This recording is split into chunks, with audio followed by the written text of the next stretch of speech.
बीड जिल्ह्यातील मराठा चळवळीतील कार्यकर्ते आदर्श सरपंच संतोष देशमुख यांच्या हत्येप्रकरणी सखोल चौकशी करण्यात यावी आणि मुख्य आरोपीला तात्काळ अटक करण्यात यावी अशी मागणी सकल मराठा समाजाच्या वतीनं करण्यात आली।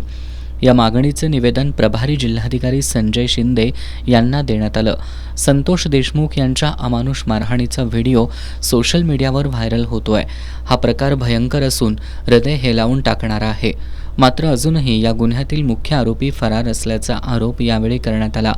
संतोष देशमुख यांची हत्या अतिशय शांत डोक्यानं केली आहे। गुन्हेगारांमध्ये एवढी हिंमत कुठून आली असे अनेक प्रश्न या निमित्तानं उपस्थित होत आहेत। त्यामुळे या खटल्यामध्ये अनुभवी आणि निष्णात विशेष सरकारी वकिलांची नियुक्ती करण्यात यावी।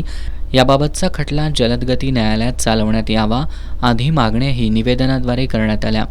यावेळी अखिल भारतीय मराठा महासंघाचे राष्ट्रीय उपाध्यक्ष वसंतराव मुळीक, शशिकांत पाटील, सुनीता पाटील, शैलजा भोसले, अवधूत पाटील, फिरोज शेख आदी उपस्थित होते।